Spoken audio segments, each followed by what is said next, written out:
Today on the Coach Wild Podcast, we have a very special guest joining the show today. He's a fellow coach of mine here at Carl Albert State College, a colleague of mine. Really, really nice dude. Really appreciate him taking the time to jump on the show today.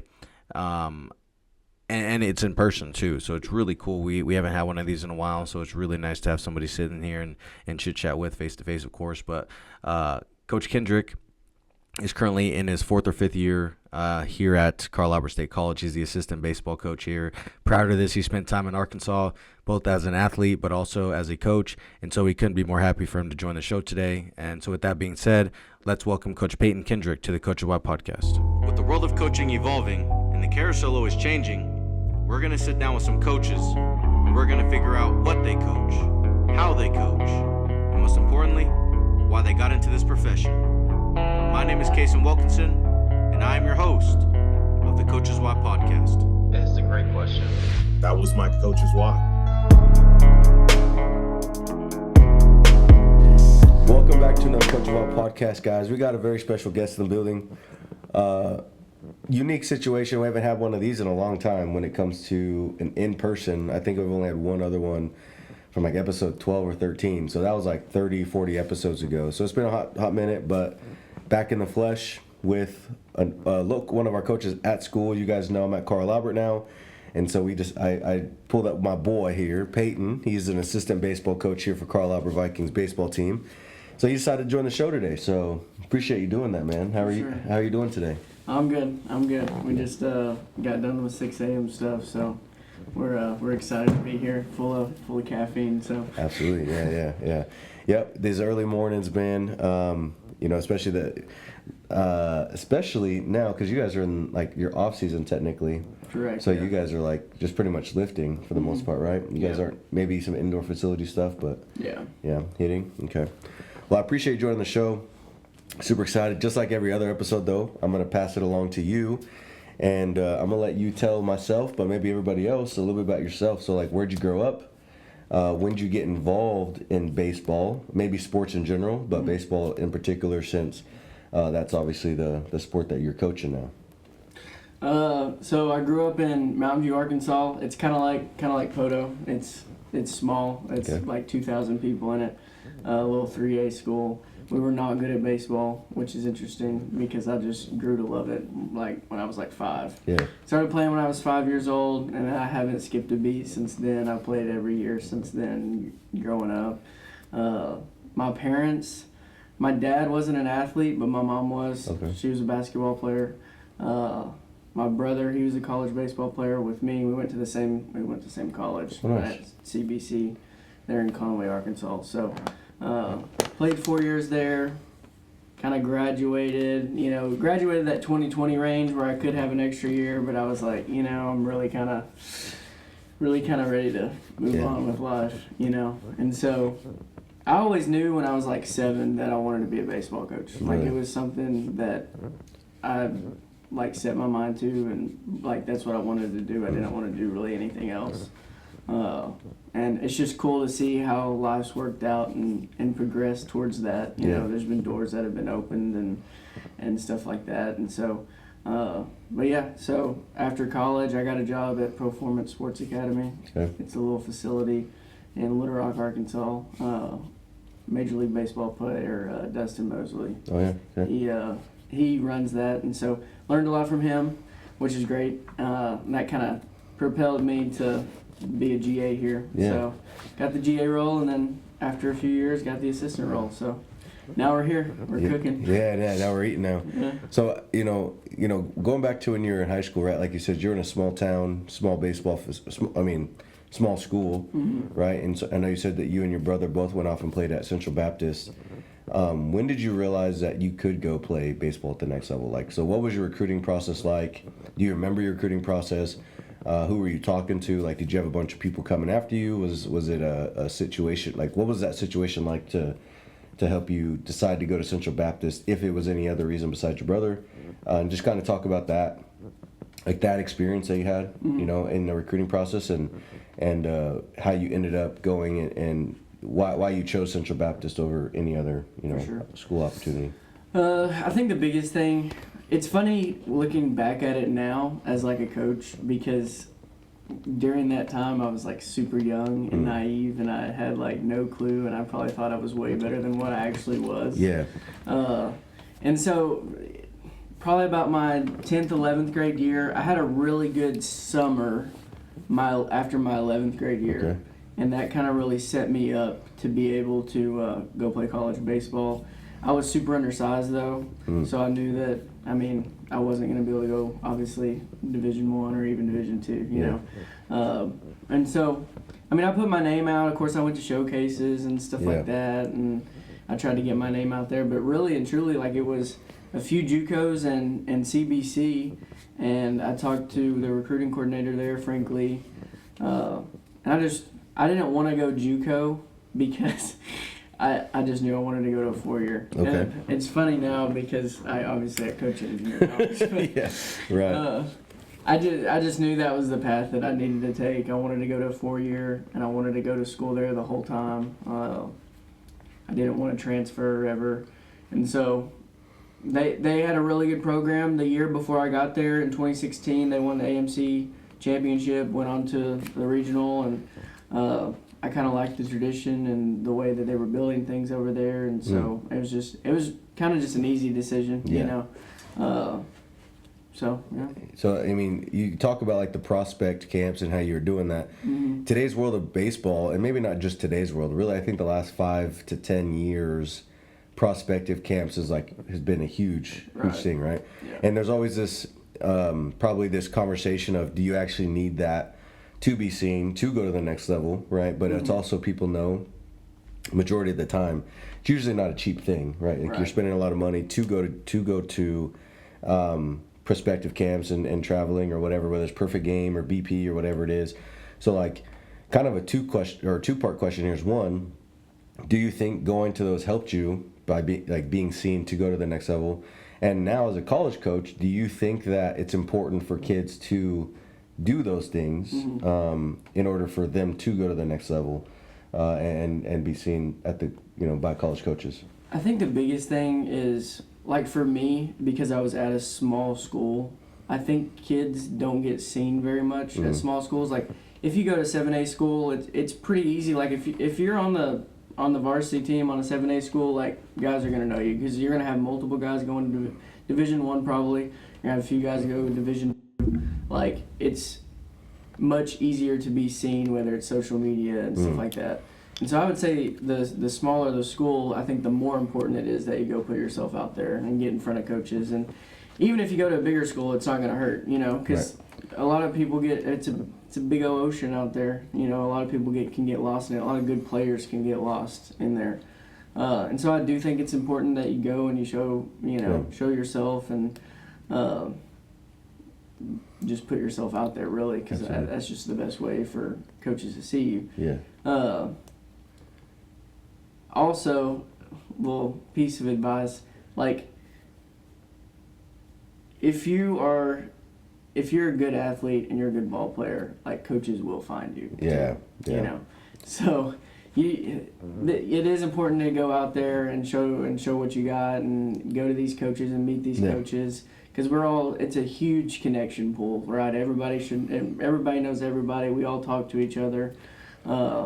And so it is important to get seen, because if you may not fit in at this school, he may call another buddy and be like, hey, I think you should take this guy, So it is important. But again, if you're a good ball player, people are going to talk people will find you. So I find it just interesting that it's such a big thing. And I know there's a lot of things out there, and I've talked about this in previous episodes. So if you guys have listened to a lot, don't mean to preach to the choir here, but that in today's world, there's such an emphasis on going to camps in pretty much every sport, whether it's wrestling, football, baseball, basketball. AAU's big, right, and all these different things in the off season. And there's always that conversation of if it's actually going to be beneficial to you. And I know, like, referencing your experience, you went to CBC, but you had a few different JUCO offers. It's interesting, and I did the same thing. I had a JUCO offer and I went to a D2, but wrestling's a little bit different, I think, because wrestling, JUCO, and when I was in school, right, I was in 2013. I don't think JUCO was where it is now in wrestling. So it was a little bit different. But baseball, I think, and I guess before I go to baseball, in today's world, the JUCO route, I think, with all sports is really developed to where you have a lot of talent in those levels, and you can still go, you can jump and use it as a trampoline, right? To go wherever you want and use it as that developmental stage or whatever your thought process is going JUCO. But in baseball, I kind of think that it's maybe not always been that way, but I feel like baseball has been like Bryce Harper. You have a lot of dudes who made the league who went JUCO first, and then you decided to go NAIA before, over JUCO. So like, I know you mentioned that you were a little naive, kind of young kid, right? But like, is that something that you look back at and be like, man, JUCO might have been a route just because of how it developed? I mean, like, now that you're coaching JUCO, you see, probably can see the jumping, right? But you didn't see that at 17, 18. So I guess talk about that in that sense, like now that you've been a part of it on the coaching side, but maybe looking at the world of JUCO and baseball, like, does that make sense? Kind of where I'm coming from on that? Yeah. Okay. Yeah. Definitely a big thing for me. Like, I think everybody wishes they had a time machine and they could take their knowledge that they have now and go back and do everything. Yeah, you're right. But I would definitely go JUCO. Yeah. And I would definitely, honestly, I would probably redshirt my first year because, again, I was undersized. I weighed like 145. Yeah. And, I was like 5'8", so it's like, needed to put on a little muscle. Yeah, for sure. And so I definitely would have gone JUCO. I think what's important, like, for anybody trying to make this decision on JUCO or going to a 4-year, obviously, I mean, do what's best for you and your family and money and stuff like that. But, like, for your playing career, I always look at it like this now. You could go to a 4-year and, sit at this rate, sit behind probably, a 22, 23-year-old for 2 years, not see many at-bats, not see many live arms, not get to throw in many live games, and then you look up and I'm not saying you haven't gotten any better, but you haven't seen pitches and you haven't had game experience, and that's important. And so you may look up your junior year and have only a few innings or a few at-bats, right? As opposed to JUCO, which you may go to JUCO and you may double that or triple that. Right. You know what I mean? You may have 60 innings. You may have 60-plus at-bats. Yeah. And it's just that it propels you into a different level of your game, right? Obviously, as kids get older, I mean, you know this too, but as kids get older, you will mature physically. You will get stronger. Hopefully you're in the weight room. Hopefully you love the weight room. Doing all the right things, right? Yeah. But like the live repetition, the game stuff, that's why people like the JUCO guys, Yeah. So I could see that for sure. I think that's a big thing, obviously, especially now as coaches, you're talking to kids and not talking them out of the 4-year, but just kind of giving them a true conversation piece of it, and some kids, like, I'll be honest with you, the reason why, and I think I've mentioned this on a few shows before, is the reason why I didn't go JUCO was because at that time I was like, well, D2, like, to be honest with you, right? Like, everybody wants to go D1. Everybody's like, wants that dream of NCAA. And it was like, well, I'm not going D1. But D2's pretty high. Yeah. So it's like, I'm going to do that. Right. They gave me money, whatever. But like you said, that time machine, looking back, it's like, man, I probably would have developed and probably would have had, who knows about the career side of things, but I feel like, you look at it and might have had a better experience developmental-wise at the 2-year first, and then figuring out options, especially. And I didn't think about it then, but it's like, if I would have went JUCO and did well, how many more offers and opportunities would I might have had if I would have went that? Because, I wasn't highly recruited out of college. I might have had a few offers for this sport. I think wrestling I had 2 or 3. Football, I think I had 2. And so it was like, man, like, maybe if I would have went to JUCO, right, maybe I would have had bumped that up to 4 or 5 or 6 or, 6, 7. Guys, I'm sorry. Sorry. But you never know, right? Yeah. Like, you truly might have bumped up more. So I think, yeah, like, looking back at it, I could see that being an important piece. But, yeah, I mean, we all live and understand now, and now we get to pass that along to the up and coming generation, especially so as coaches, right? Like, I know you said that you've wanted to do this since you were like 7. You wanted to do it from a young age. So what was it about the idea of coaching that made you want to actually take this on? Right. And then the second part of it is maybe what coach was influential to you in your decision making to actually, when you're actually of that age, when you actually got to after college and you were starting to look into this type of career, what coach or coaches influenced you either positively or negatively to actually jump into that career?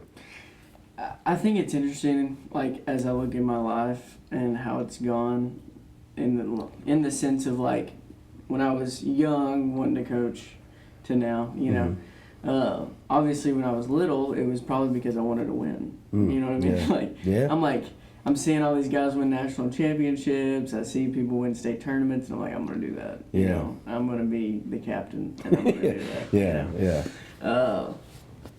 And then as you grow older, you experience life and things like that. And I had good coaches and I had bad coaches, and honestly, I probably had more bad coaches than I had good coaches. But I appreciate the bad, of course, almost as much as I appreciate the good, because it really propelled me to want to lead a generation of young men into being better young men. I mean, ultimately, yes, I want to win. That's like the top of my list. But if I can help character build and help develop guys, and they call me when I'm 45, 50 years old and say, hey, that one day when we were at 6 a.m. and you chewed us out because we were being crazy, I'm using those principles in my life right now.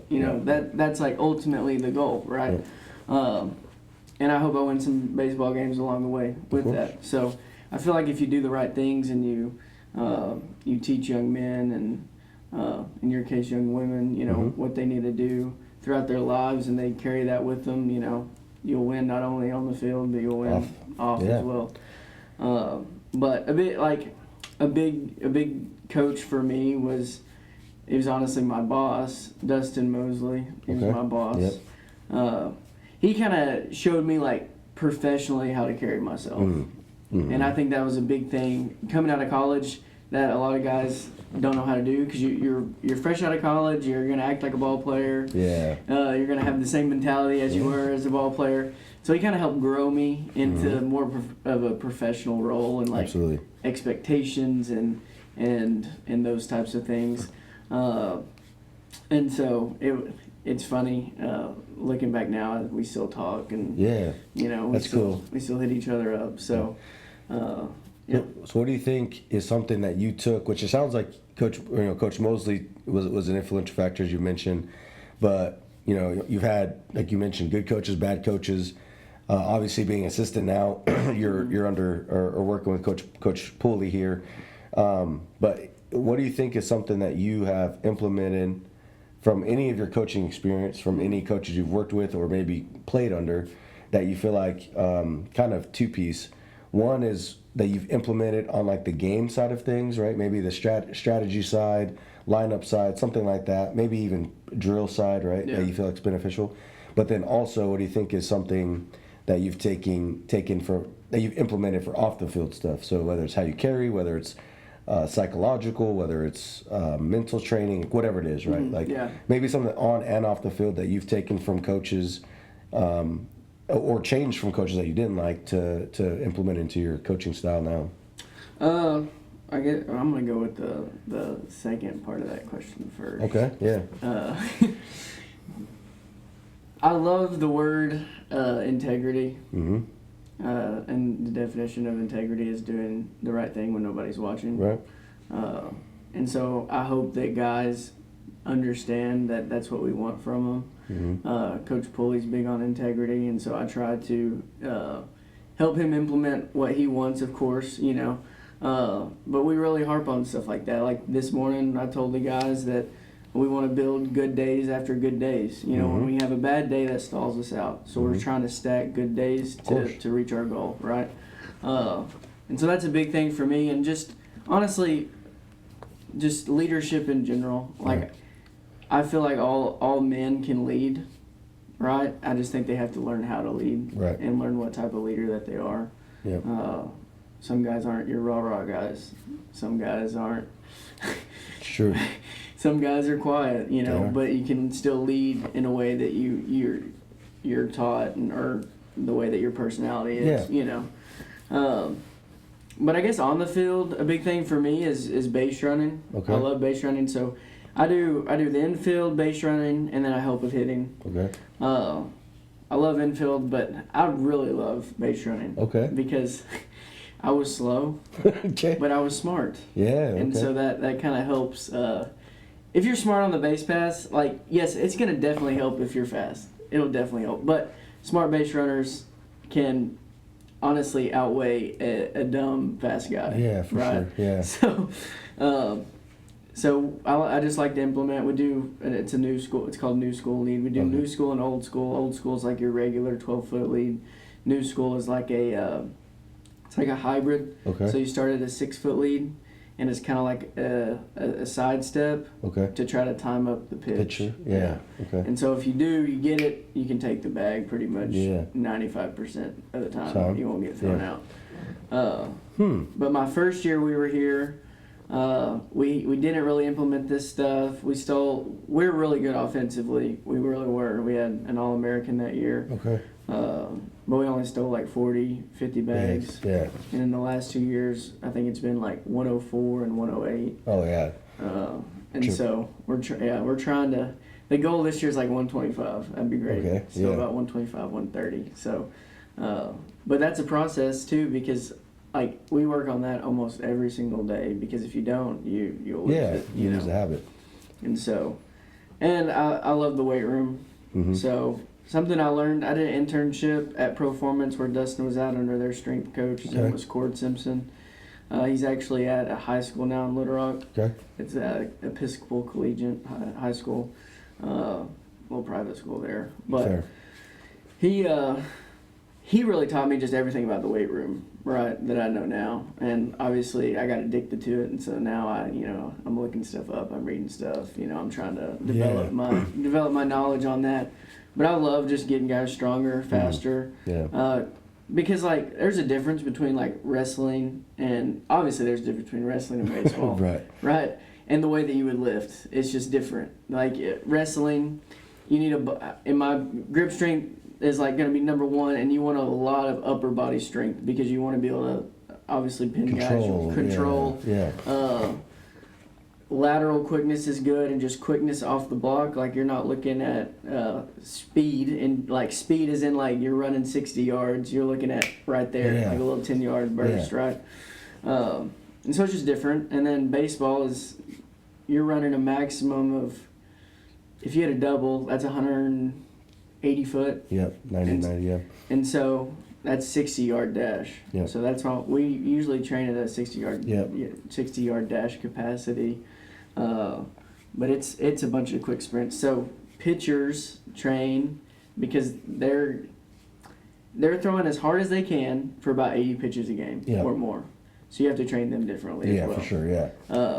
But we're not looking for a bunch of overhead, just brute strength. We're looking for the flexibility, the flexible strength. We're looking for the elasticity, just the ability to explode. That's a big thing too. So it's interesting though with JUCO guys, a lot of them aren't very physical, and so you've got to establish that strength as a first phase, and then you can move into your explosive stuff. And it's interesting. Fun fact: my 60-yard was sub-7. So I don't know what that looks like in the college game. I was like 7'1". Okay, okay, touche. I think I was like a 6'8", 6'7", somewhere in there for real. I was pretty quick back then, but yeah, I can definitely understand. And not only the strength stuff that you're mentioning, but like baseball is such a long season, and I know like college is different than MLB where they're playing 162, right, or 62, 82. I think it's 62. Yeah. In a 7-month period, right? So it's like it's a little bit different, but still, you're playing X amount of games in 6 months, and you're having to maintain your arms and your, like you said. So understanding that part and where you are in the season too, I'm sure matters with your programming and your lifting and things like that too. And so having to do, get them where they need to be physically to actually find that success. But kind of the same thing when it comes to that, when you're mentioning like, starting with the physical stage and getting them where they need to be there. How do you do that on the developmental side? So like, referencing the idea that you guys, like, you're going to bring guys in, and you still, it's the same characteristic whether in high school or 4-year. You have a varsity squad, and then you probably have guys who are looking to make the varsity squad, or maybe they're on the varsity squad and they just don't get the playing time. Right there, they might be getting a relief guy who's getting in once every 4 or 5 games, who's looking to be that all-time reliever or starter, or baseball guy. Right, you might be the backup first baseman, and you're looking to get more innings. So like on the developmental side, how and where do you start to get guys, especially at the 2-year level? You don't have 4 years to develop them. Right. You might have 3 if they redshirt, but if they don't redshirt, you have 2 years. So how do you get guys to develop from when they walk in as freshmen to being either ready or able to truly start by the time they're done here? Yeah. So they're also ready, and also too, maybe it's a collective, maybe ready to go to that 4-year if that's what they're looking to do. Right. A big thing I would say is, like, recruitment is important. Okay, like right at the beginning, like we want to recruit guys. I'm not saying they've got to be extremely strong. I'm not saying that they have to look extremely physical, but they need to have the body that we can say, okay, we can put 20 pounds on him. Yeah. Over the course of however many months or years, right? So that's first and foremost. But typically we start. We'll say I'll send out workouts, probably about July before we get on campus. And it's just like a base level stuff. And you hope there's a lot of trust that goes into this, because 4 years, like Division I's, they can bring in freshmen into that first or that second half 8 weeks of their freshman year in that summer, when they can have them there for 8 weeks before anybody gets on campus. Right. And they're like at a base level to then go on and get stronger from there. We can't do that. Guys show up in August. So there's a trust that has to be kind of given there. And for example, like Christmas, it's like 4 or 5 weeks off. When we get back from Christmas, we'll have like 20 days before we play. Yeah. And so we got to trust that they're going to work out and do the stuff that they need to do. And right. It goes back to that integrity thing, and pride towards what they want to do, their game, but I could go on and on and on about that. Whole another podcast episode. Whole another episode on podcast. But long story short, what we try to do is right when we get here, we do some testing just to see their physical capacity, like when they get on campus. Fall season usually lasts about 6-7 weeks. I know, bro. You can't say it anymore. It's the dumbest thing ever. 6-7 has always been like a natural, it's like a happy middle number. Yeah. And now you can't say it without, so. People reacting. Correct, yeah. So I feel you. But we, fall will last about that long, and we're playing games during that, so it's really hard. Like, we try to get in at least three workouts a week, but it's hard because we're also doing team practices, But like right now, the nitty gritty of the off season is where we really put it on them. Yeah. We go four a week in the weight room, and we'll go compound lift squat plus accessories. Obviously on Monday we'll go dynamic upper body. On Tuesday, Wednesday's off. Thursday we do a trap bar deadlift with accessory work, and then Friday's another lift. Yeah. Upper body type stuff, or speed and agility.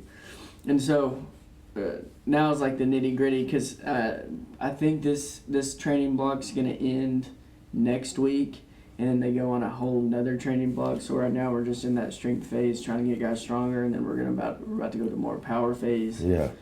And then when season rolls around, we're just going to be in that explosive, and we want to get that power to translate on field, so it's more explosive training and maintaining stuff. Absolutely. So, but there's a lot of trust that goes into it. For sure, yeah. Getting them, they have to want it too. Like you said, they have to want whatever their goals are. They have to put in the work, willing to reach their goal, which I think is ultimately more important than anything else. And I know you mentioned like the recruiting part is just as important. I think before I asked that question, because I do have one more that came up, is when you what is probably some of the biggest challenges that you face? Now I know as an assistant you may not face the same challenges as like Coach Pooley or Right. anybody because of the fact that it's under their helm and they take on different responsibilities. But what is maybe one of the biggest challenges that you faced as a coach, and how have you overcame that to where now in the future you know how to handle it or catch it before it happens, whatever the case is? Yeah. This being my 4th year, it's again, I love looking back. It's fun to look back at my first year. Yeah. And I think early in my coaching, it's still early, but like super early in my coaching year, like year 1 and year 2, I felt like I had to almost make my guys respect me. Mm-hmm. And respect is truly earned. Like I can't be like, you have to respect me. Yeah, for sure. You can't do that. And I think I was trying to separate myself from player or coach because I am young. I'm 26, and they're very easily, hey man, type thing early on. I mean, shoot, when I started, I was like 20, 30. Yeah, of course. So you were young. I'm like right around their age.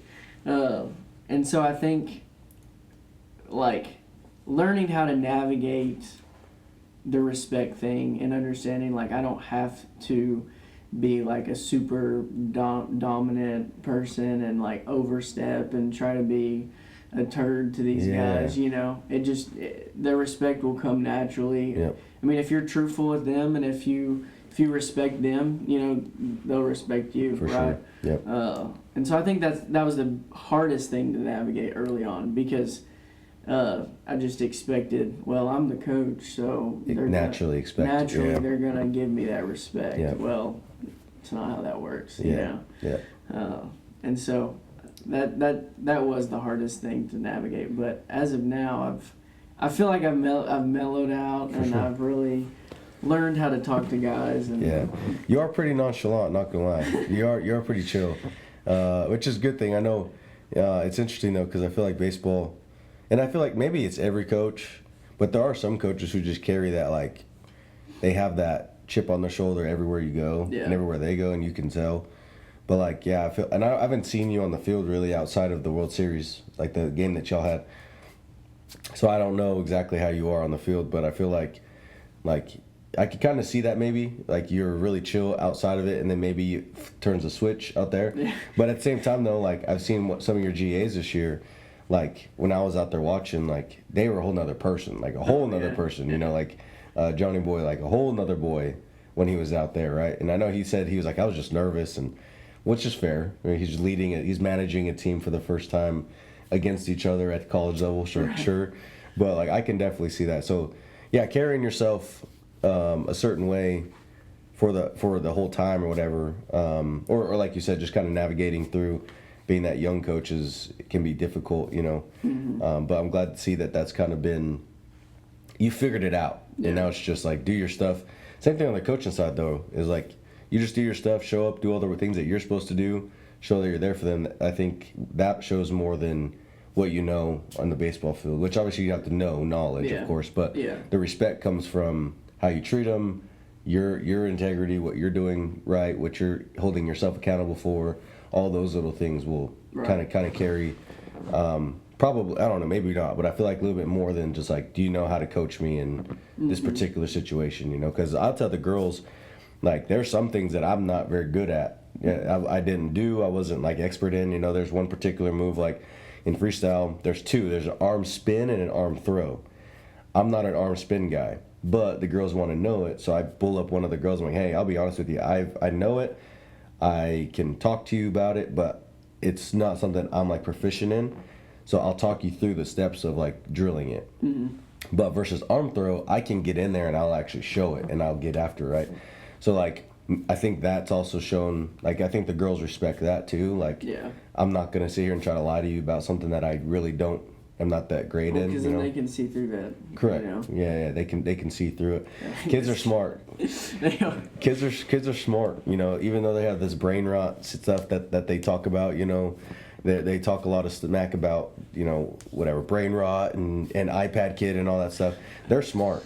So I do think that I do think that being real is very important, and I think that helps. Which I know you mentioned recruiting, which I'm sure this will play a factor in recruiting, right? Like being real with the recruits up front and not lying about, especially being in a town like this, facilities like this. Like I don't know how this compares to other baseball facilities, because I know baseball is one of the biggest collegiate sports for pure numbers in the country. Right. I think baseball, basketball, and football are your big three on the men's side that have. I think last time, granted this was a few years ago, but I think all three of those have over 1,500 programs in the country, like collective between all the divisions. So there's a lot. Yeah. So I know standing out is important and things like that. So I don't know how it looks when it comes to like facility to facility, right? I know obviously we're talking Oregon State and OSU is going to have a major facility versus like, I don't know, maybe even like OCU, right? And I don't know, I'm not trying to say anything bad about them, but the idea is, right, the facility levels are different. But being truthful and honest up front with the recruits and getting them here is important. So I guess getting to what I'm getting to is when it comes to recruiting, where do you find your athletes? How are you finding them? And what are you looking for in your athletes? I know you mentioned earlier about like physically kind of looking for somebody who might be able to build some strength or whatever, but maybe outside of like the body potential, is there anything you're looking for when it comes to them, like on the field stuff as well, or off the field? Long list. Yeah, it is. I'll start with like kind of where we get guys from. So we get guys from the Texas area, obviously Oklahoma area.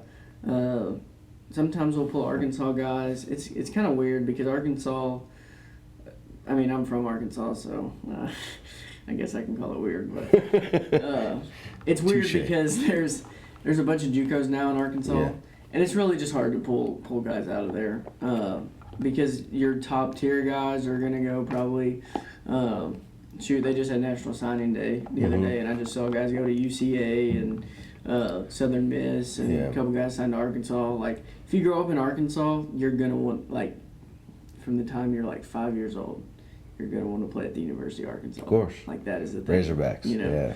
And so, that was my goal, you know? Of course, you know?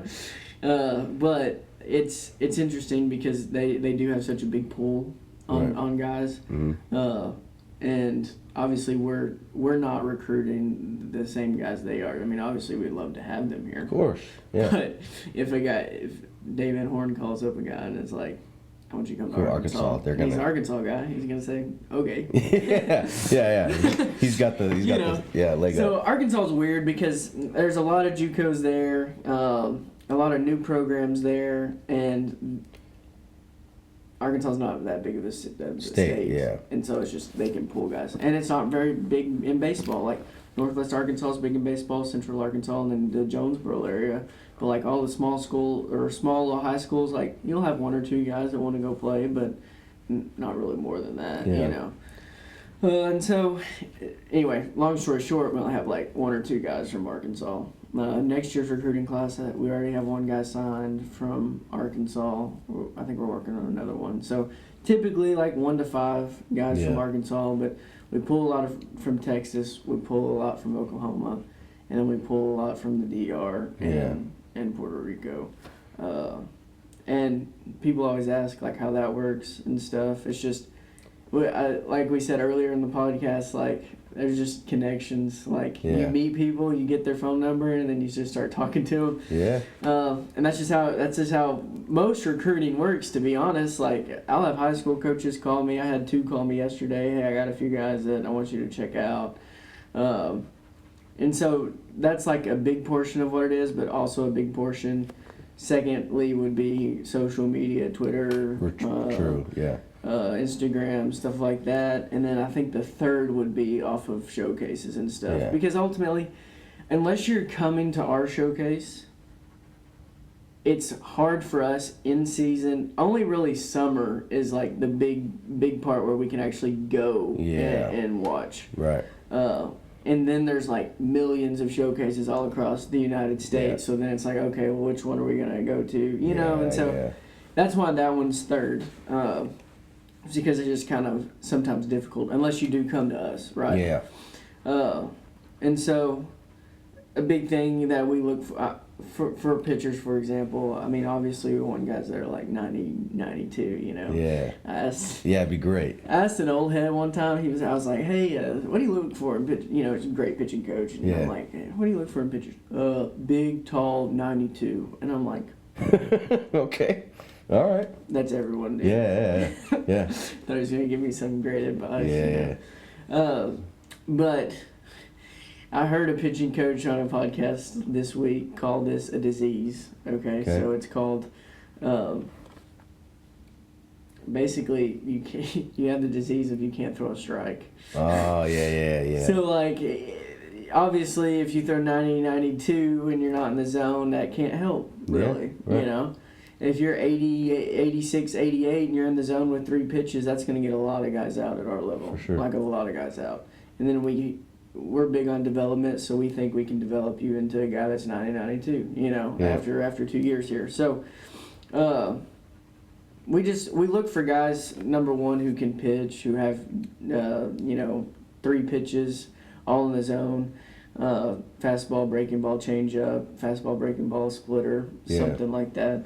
But that's a big thing. Shout out to them split finger guys. Right. I was a splitter guy. Did I tell you my reason?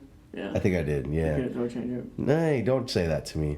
I threw a changeup, but I gave up 2 home runs in tournaments, and I was like, I'll never throw a changeup again. And I transitioned to a splitter. It worked out better. I didn't give up home runs after that. And it was crazy because those changeups weren't like, they weren't beach balls. Like they were low. Them boys reached for it. But anyways, so you're looking for those guys who have 3. My bad. And then position player wise, number one, good athletes. Yeah, we love good athletes because good athletes can play anywhere. Mm-hmm. You know, I always like to look at it like this. You go middle of the field. You have center, shortstop, home, catcher. Fill those 3 first. If you have a really good center fielder, your outfield's probably going to be pretty good. Really good shortstop, really good catcher, and then you kind of expand out from there, right? I mean, honestly, if we could find like 4 or 5 really good shortstops and just spread them all out, that's another thing too, you know. And so, because you can teach good athletes and good shortstops to play anywhere on the infield, right? And probably anywhere in the outfield, you know. Right. A good center fielder is going to be able to play all 3 positions in the outfield, and so. I guess that's the biggest thing. Like, obviously, we want to see you hit the ball well. We want to see you field the ball well. Make the routine play. That's a big thing. Yeah. I would rather have a guy make 100% of his routine plays and make 0 web gems than a guy that makes all the web gems and, like, has, like, 1 error a game on routine. Sure. Yeah. So. What position did you play? Middle infield. Oh, so you were a shortstop, second? Yeah, mainly second. Second base guy? In high school, I played short. College, I played second. Gotcha. I was an infield guy, too. I like infield's so much fun. Yeah. So, obviously, when you're looking for guys, which kind of is going to be, it sounds like you're recruiting, you're looking for a lot of things, but arm strength and footwork, do you look for things like that, too? Yeah.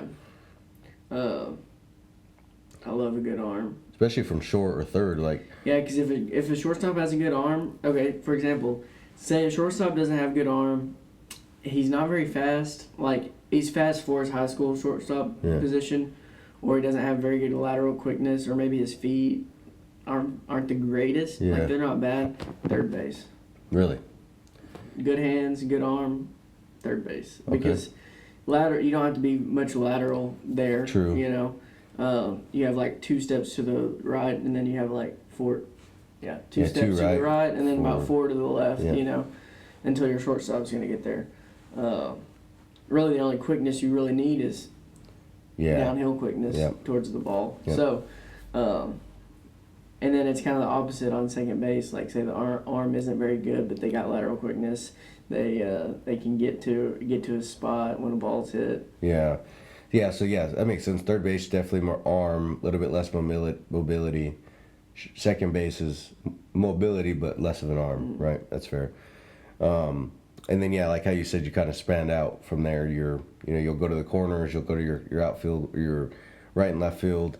based off of the people you come in or that are coming in. So how do you, and I think this is an interesting question, and in today's world, like we mentioned earlier, with this just mere size of baseball at the JUCO level alone, but I guess all baseball, how do you get kids to say yes whenever you got, in the state alone, you probably got 10 to 15 programs in Oklahoma, you got 4 times that in Texas, you got in every state around you, you're in the state of the world outside of like maybe New Mexico or Rhode Island, right? In some of those states, you might only have 2 or 3, but for the most part, every state that has a decent sized population, you're probably pulling a minimum five schools in each state of whatever level. So in general, how do you get a kid to say yes to Carl Albert whenever you got everybody chasing them? I learned this from Coach Pooley, and this is kind of his thing. Coach Pooley's our head coach. Shout out to Coach Pooley, our AD as well. Shout out to him. Just a genuine connection with the player. Okay. Like, we want them to feel like when they get here that we're going to make them better, they're going to get better, and then they're going to go on and have a good career somewhere else. And honestly, because there's a lot of programs that don't do that. Like, they're like, you know what, I really just want you to win, and if you can't help me win, bye. Yeah, right. Yeah, so that's big. Just development thing, like, so we're, obviously, if you go out there right now, you'll see construction. Yep. Right. Dugouts. So, new dugouts. Just every year that I've been here, we've done something new like that. Like, we got the indoor. We're getting the new dugouts. We redid the stands area. There's every year we've progressed to something that we're like, guys are gonna like this. Or this is gonna help us get recruits. We obviously really try to take care of the field. And so things like that, but also just player development side, we poured a lot of money into the weight room. When I first got here, our dumbbells went to 70 pounds, and now they go to 120. Yeah, right. That sounds like kind of stupid that I'm having to say that. But still, though, it's big. It's a good thing, yeah. And so the school's been really helpful with that. The school's been really helpful with the indoor. The school's been really helpful with just giving us the resources that we need to build a program here. If you look on the wall, Coach Pollard, when he was here, they went to the World Series 5 or 6 times, almost won it one year. And so we want to get back to that tradition. Coach Pollard, before he passed away last year, he would come around and talk to us. And it was really cool to talk to him about it because we wanted to get this back to where he had it.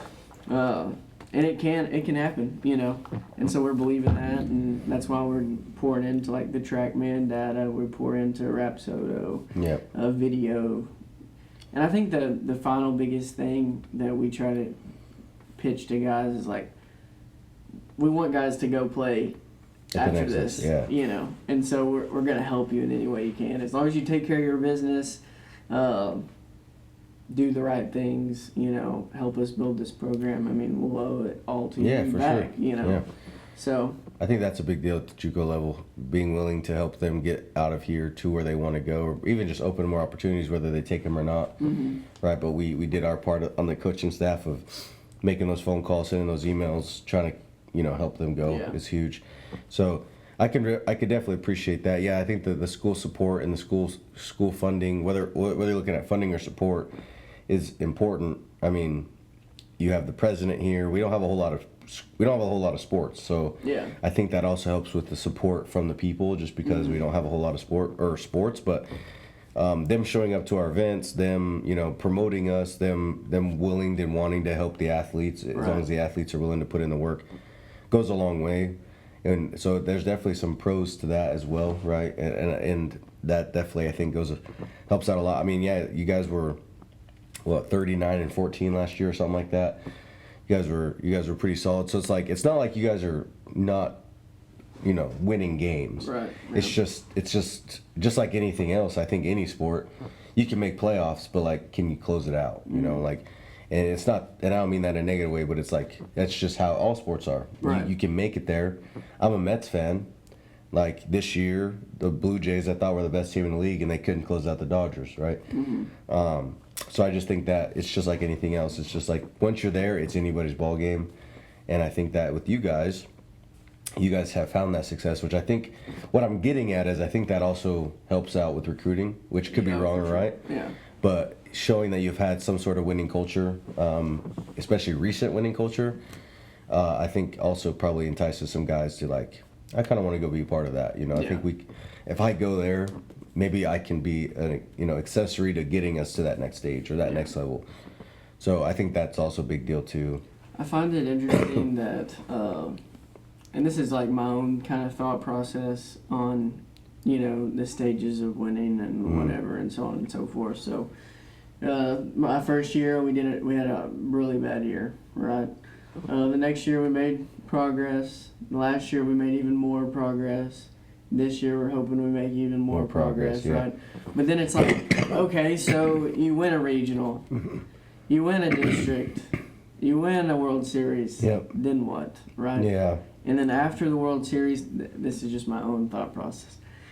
I want, whether it's my program that I'm leading, later on in life, or, it turns out to be Carl Albert and I'm here for 10 plus more years, and enjoying it. And whenever you get to that World Series, you've won the World Series. I want it to be every year after that. Obviously, you want to win. But I think the ultimate, boom feeling would be when a team plays you, they fear. They fear you. Hell yeah. They think that they're going to lose every single time that they come play you. Yeah. And I want to get to that would be the ultimate level. For sure. Obviously you want to win a national championship, but just to have literal teams come in and be like, I don't want to play them. We're going to lose. It's funny you say that. We did a little mental thing the other day, and we were putting down goals, and my goal as a college coach, especially at Carl Albert, because I enjoy it here, I'd love to spend a lot of time here, is my goal is to be the Penn State of the 2-year world, which if you don't know Penn State wrestling, they've won 12 out of the last 13 national championships on the men's wrestling side. And they've just been so consistent every year with just winning. And so my goal is to kind of get to that point where we're not only a dynasty, but kind of the same thing where it's like they have to go through us in order to get there every year. They know if they beat us, it's like, oh crap, they just did the upset of the century type of thing, you know. And I think it's funny that you say that, because that's kind of my goal too. And I think that's a good thing though. I think having, as a coach, obviously athletes have goals. I think everybody in life probably has some sort of goals, but I think as a coach it's fun because you see where you're going, especially when you get a good recruiting class or you make those progressive steps like you're saying. When you get to that point, it's like, all right, we're getting closer and closer to that. So I like that you have that goal, because that's my goal too. You say that, and I think we've talked about this a few weeks ago. I think at the bingo event, maybe around it. I was like, do you want to be? It was around the time of that. I was like, do you want to you want to lead your own program? And you said, yeah. So that's something that that's ultimately your goal, right? Yeah.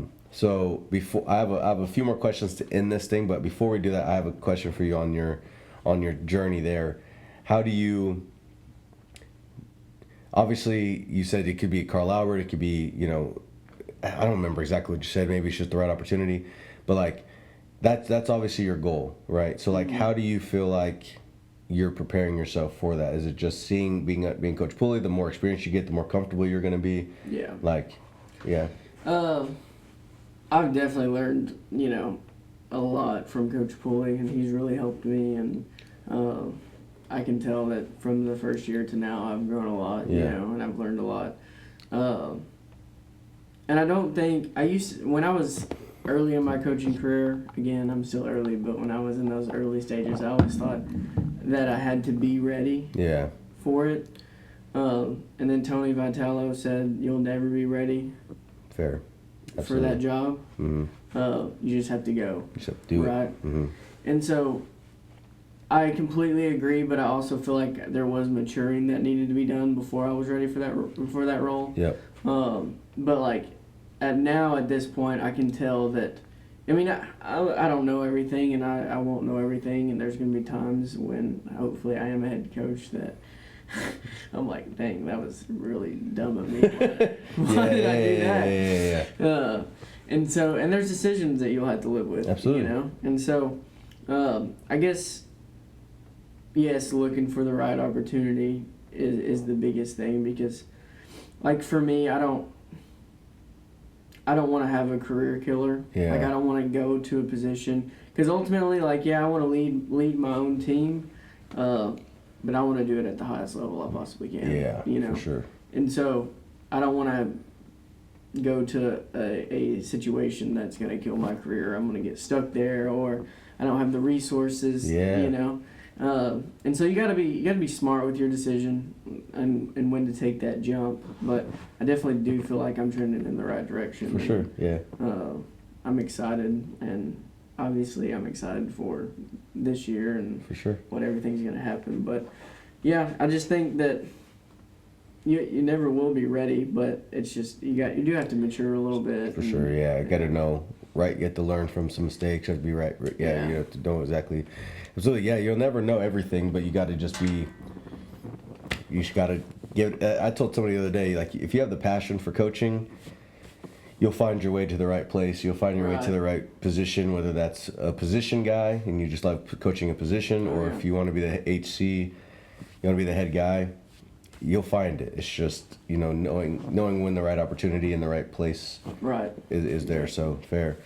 So final few questions for you is kind of my favorite parts of the show is when we talk a little bit about, you know, maybe more coaching philosophy side of things. But now I know some of this stuff may not affect you per se as much, just because I know you're probably not over everything. But I still think that you, especially at the college level, being an assistant coach, you're just as important, if not maybe more influential than the head guy, because an assistant coach can make or break these things. So you'll understand what I mean. So the first question I'd like to ask, or that I'm going to ask you, is how do you build a successful culture on the level of mindset, but also like buy-in? I think it starts with. Obviously, I've said this, I think, multiple times. Obviously, the guys that you bring in, you want to kind of have an idea of how they're going to handle certain situations, and that's why you go watch them play, and that's why you watch them carry themselves in the dugout, and if they're throwing their crap everywhere, or, you know, short-temper type mentality type stuff. Culture's tricky. It is. I mean, it really is, because you've got 18, 19, 20-year-olds, and they're coming from high school programs that may or may not have preached culture. You know, some may have come from a place they're like, yeah, you know, this was the culture, this was the standard, I understood it, you know, our coach preached it to us. There may be guys that come from high schools that their coach told them what he wanted the standard to be or the culture to look like, and then he never taught them. Right. Or it may just be coming from a high school that didn't do any of it. Yeah. You know, so you've got like 3 different groups of people. Yep. But it's cool the way that we do our leadership program, and it was all Coach Pulley's idea, and I've really enjoyed it. But we do like a battalion leader type thing, and what that looks like is we let guys interview to be a leader, because what we believe is you have to want to be a leader. Yeah. To be a leader. Yeah, fair. Yeah, fair. Like if I'm like, hey, I need you to be a leader on our team, and you're like, man, I don't want that. I don't want to do that. Then you're not going to do it to the best of your ability. Right. It's going to be forced. Yeah. Right. And so we do an interview process, and you know, we may have 20 guys interview, and we pick 7. You know, so they go through a full interview process, which is cool. We have 6 this year, and what they do is they'll draft the rest of the remaining guys. And so they have like 7 or 8 guys on each team, and they do everything together. So they'll do a dinner together. They'll do this is new, a lift. They're doing a lift together. So now they're getting 5 lifts in this week. Or this year. We used to make them do study hall, but because of the new study hall stuff that we have, we don't make them do a study hall anymore. And then we do weekly battalion challenges that can be anything from like mental stuff to using your brain. Like a few weeks ago, we did multiplication challenge with and there's a point system, and so like the winner after 2 weeks, the winning battalion gets like a dinner at Coach Pulley's house, and Oh, that's cool. the very last battalion has field work. So there's rewards and there's punishment, for sure. for last. So it's not just like if I don't come in first, Whatever, whatever.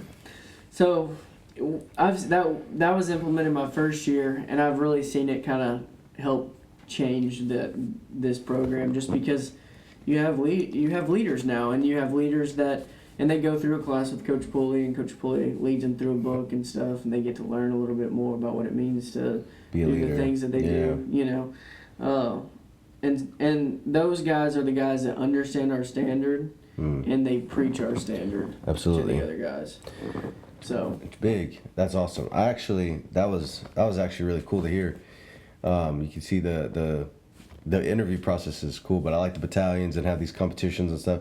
I can see how that would bring a team together. Yeah. In multiple facets, and those groups too. Mm-hmm. Even though you guys are, you have 7 or 8 different leaders. I guess this year you said 6, but those 7 or 8 guys on the team or on those particular battalions can really, that they're going to stick through a lot of things together, because, which, I don't know, I guess overall that's really cool. So I can see how that culture has changed, and I can see how that's been beneficial for you guys in that aspect. So how do you use that, or maybe just in general, how do you build a successful program on the level of wins, and how do you sustain that? So like obviously last year you guys were 39-14 or something in that ballpark. yeah. How do you guys get to that 45 win mark, or how do you guys go and win your region, and then how do you take that to the super regional, and then to how do you build from which progress from that, and then also like you said, like you want to, if you win the World Series, whether under Coach Pulley or under your own belt, how do you sustain that? Like how do you do that every year? I think the idea, like if it could be picture perfect, right? The idea would be a group of guys, so you got sophomore, freshman, say we go win 35 games. Freshmen become sophomores. They tell the freshmen, hey, we won 35 games, we're trying to win 40 this year. They're going to translate that, or they're going to shift over the standard of what we want to them, right? You really just don't want there to be a disconnect between the two. And so you want the freshmen that are going to be sophomores, you want them to understand the standard, and you want them to be able to tell the freshmen the standard. And if the sophomores can't do that, then you'll have a problem. For sure. Or if the sophomores are the ones cutting out on the stuff, or not doing the full reps, or not doing the full, throwing programs, stuff like that.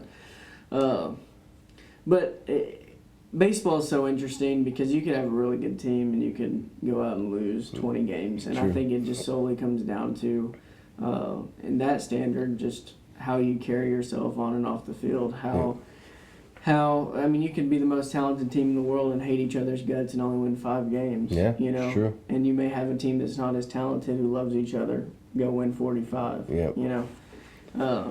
And so the difference between those two is the lack of brotherhood, between the two. And so I think early on in a year, you really have to harp on that, and you have to bring guys together and try to knock out any strife that may be between guys. And yes, the goal is to win games, but ultimately the goal is to win games together. Yeah. Not, hey, you threw a great game, you go win us another game. Yeah, right. But again, it's tricky. You could ask me that question next year. Be something different. It'd probably maybe. be something way different. But that's a great thing about coaching, though, and that's part of the reason why this podcast is what it is, and why I started it. And really, the future of it is like I could talk to you every year. We could set up a conversation. I have coaches I talked to at this point a year ago that are in literally whole different games. Like I had a coach on here who was the head coach of the school I was going to go to. He's now coaching high school football and wrestling. I have a coach that was at Butler College in Kansas, who's now he was the head football coach there, who's now within the coaching staff of Kansas University, like the Jayhawks. And I have a girl that was on the podcast who was the head coach at a D3 in Alabama, who's now director of operations at Iowa. Like, So it's cool that like you can see development and growth too, you know. I mean, hell, when I started, I was coaching in high school, and now I'm at a college, you know. So, excuse me, guys, I'm recovering from a sickness, and it does not want to go away right now. But it's cool though, right? Because like your development and your hindsight, you look back at a year ago, 2 years ago, it's changed. So like you're right. I think but that shows growth though. Like, you know, what you did this year, like this is what my mindset is for us to win 40 games or 45 games.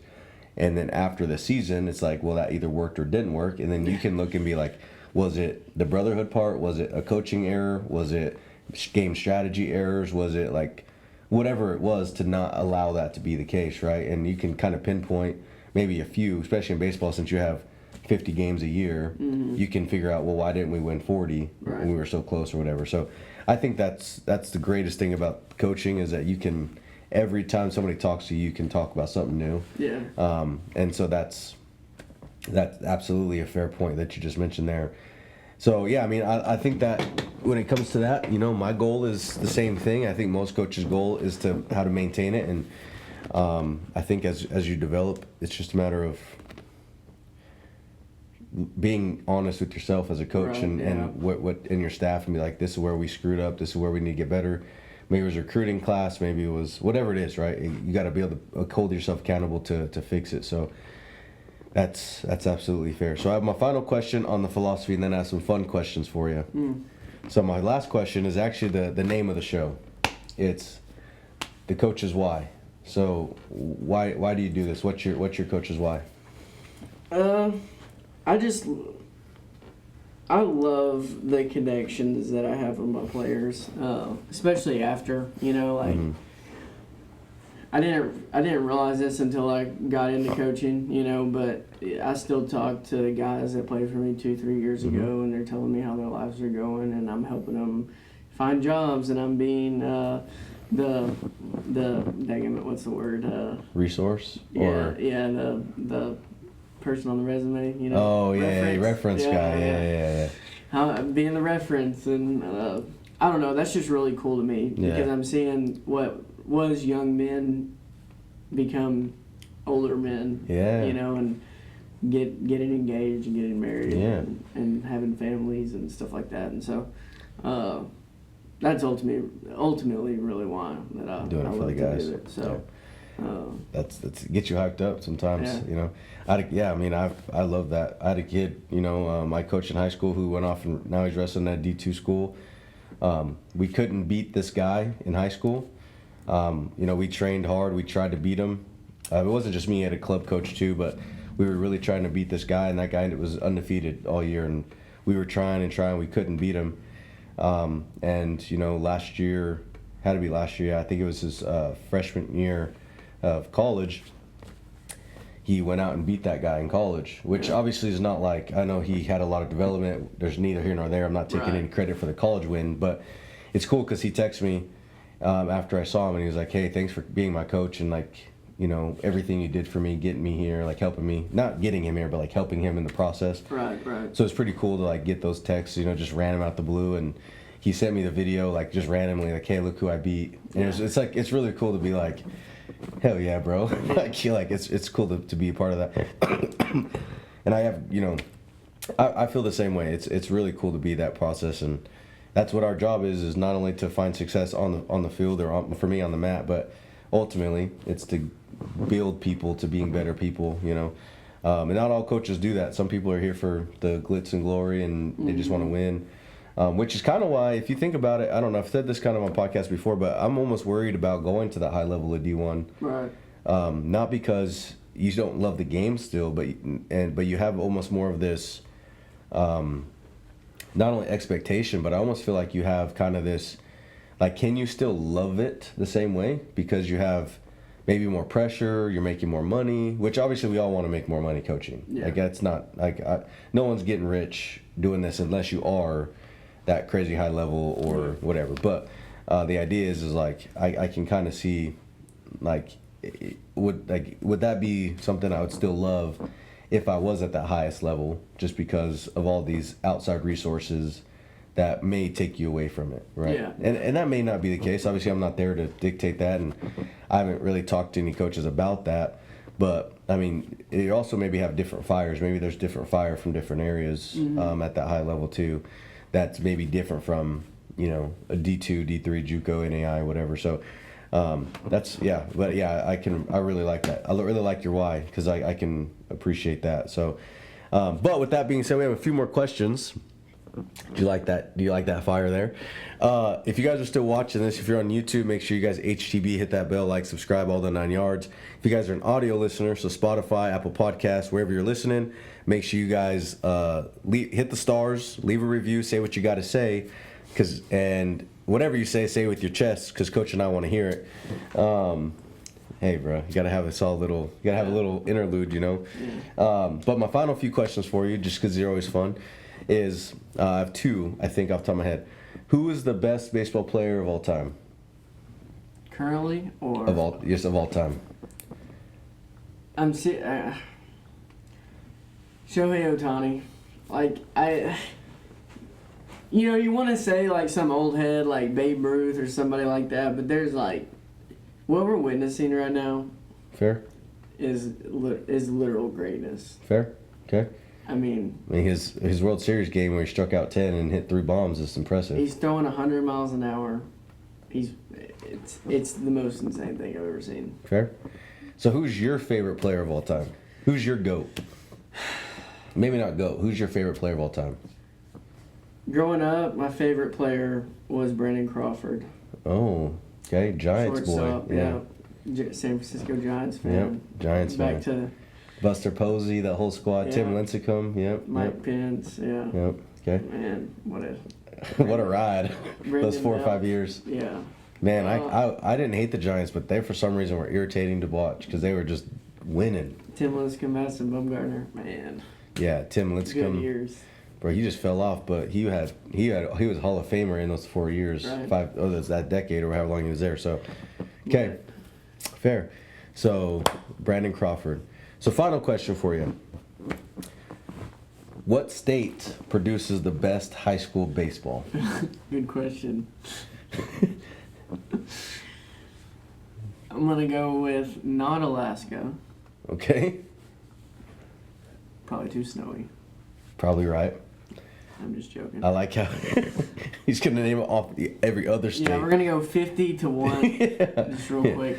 Yeah, Alaska, Rhode Island. Just from what I know, I would probably say Louisiana or Texas. Really? Yeah. But again, I mean that's the area we recruit, right? Yeah. I know Florida's loaded. I know California's loaded, but California's a little different just because like they have their little JUCO area. Yeah. You know what I'm saying? So you just can't really pull guys out of California very much. At least to Oklahoma. Like nobody wants to come to Oklahoma. Yeah. From a ocean state. Yeah. Obviously your bigger states, but like as far as like talent in a just area, I would say Louisiana, Texas. Really? Mm-hmm. You're gonna make some people upset with that one. People are, because Texas, you probably got respect for. I would agree. Texas is definitely a tough state. Where I was living in Texas at the time, there were some dogs there, nationally ranked dudes, nationally ranked high schools. And I know the state's loaded, so I'd probably respect that pool. But I think the Louisiana thing, people are gonna turn their heads like, "What are you talking about, bro?" Yeah. Cali, Florida. Oklahoma's good too. I mean, from what obviously, I mean, you got a lot of places that are good. You know, like Ohio's good. Freaking. I almost said that. A bunch of those like Midwest. Yeah. Missouri. Yeah. Hey, you know what? I respect your pool though. Louisiana and Texas. I'm not here to judge you. Let them do that. I don't ever say my states because it's not my place. I want to keep it fun, but at least non-biased, I should say. It's always fun. Arizona's good too. They are good. Yeah.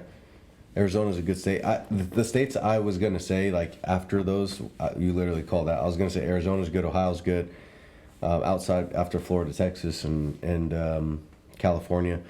So, but yeah, I mean, as a country, I mean, obviously, those are just states there. But hey, you know what? Neither here nor there. Florida, Texas and Louisiana, you can have, and we'll leave it to be. If you get any comments, I'm gonna leave his IG handle and all the handles in the comments, or in the description. So If y'all have something to say, y'all can DM. You guys go ahead and slide.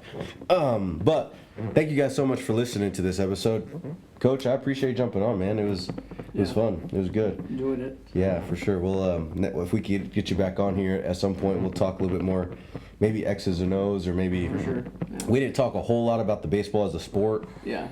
But I always want to do that, and so today we just didn't have we just didn't get to it. But we'd love to get with you again and talk more baseball, maybe more X's and O's, stuff like that, and kind of just see where it goes. But yeah, I appreciate you jumping on, man. It was really, really fun. Yeah, I enjoyed it. So. Of course, brother. Yeah, thank you.